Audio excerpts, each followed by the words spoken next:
Hello, I'm Cassandra Kirk, Chief Magistrate and Court Administrator, and it is my pleasure to welcome you to Fulton County Magistrate Court's Visual Information Center. The video that follows is designed to give you a detailed view of the Magistrate Court small claims process, whether you are the plaintiff or the defendant. With the help of Magistrate Judge Jesse Law, it is my hope that once this video concludes, you will have a better understanding of small claims procedures in Fulton County's Magistrate Court. Again, welcome, and we look forward to serving you.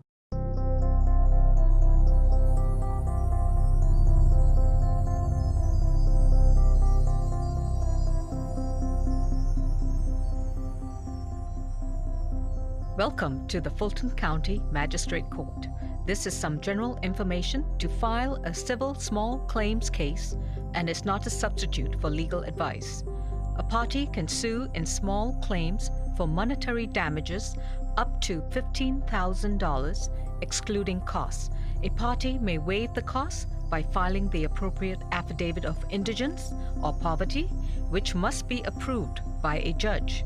A party may use a licensed attorney or represent oneself as a pro se litigant. A pro se company can use an agent who is a full-time officer or employee. The agent must file a Rule 31 affidavit before appearing in court. The ultimate decision would be yours to hire an attorney or not. Remember, ignorance of the law is not a defense. Before filing a small claims case, make sure of the following. The Magistrate Court can only hear certain types of civil cases where the damages are up to $15,000. Such cases include collection of a debt, breach of contract, or for injuries to persons or property damages. Identify the correct names and addresses for all the individuals and/or companies being sued. A wrong name or address will cause a delay or dismissal. If you are suing multiple persons, you must name each defendant and have each one served. To sue a corporation, find out its registered agent and principal place of business from the Georgia Secretary of State's office by contacting 404-656-2817 or its website at sos.state.ga.us. File your case in Fulton County only if this is where the defendant resides or where the company has its registered agent or its principal place of business. With defendants from multiple counties, you can file in this county and then serve the other defendants in their county. The defendant must be personally served with a copy of the statement of claim and summons. A co-resident of suitable age and discretion can accept service for the defendant. Service is done for a fee by the Marshal's or Sheriff's Department or a court-approved private process server.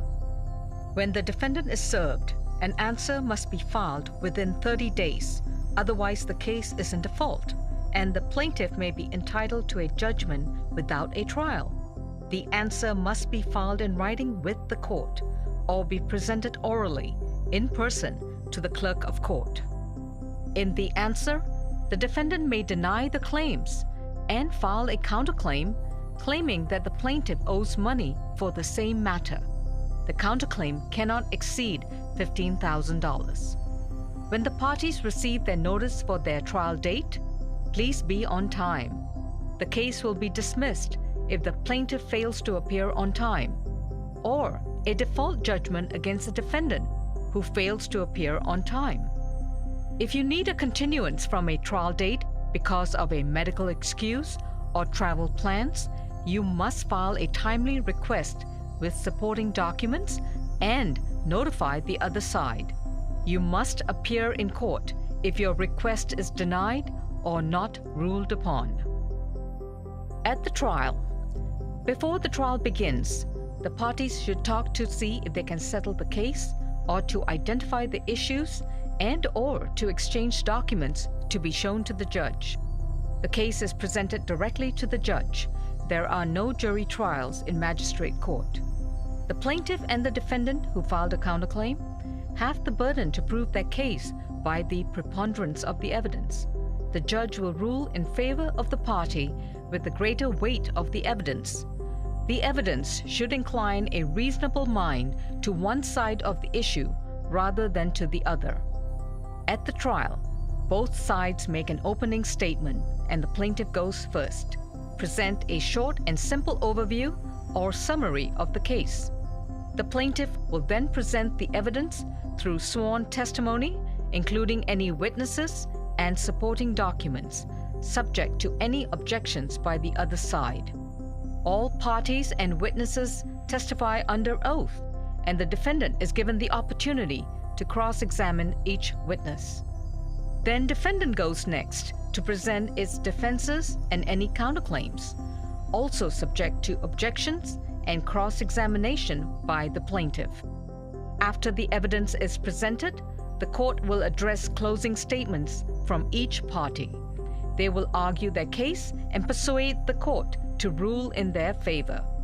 The judge may then issue a judgment after closing statements or issue a decision later. All final judgments are in writing and filed with the court. To appeal the judgment, either party must file a notice of appeal within 30 days of the filing date of the judgment. You can appeal to the Superior or State Court of Fulton County. If the appeal is accepted, the whole case begins again, as if the magistrate trial never happened. This is called a de novo review, and a fee must be paid to file an appeal. There are no appeals from a default judgment. There is no guarantee that you will actually receive your money from a judgment. You must research the law or consult an attorney on how to collect your money from a judgment.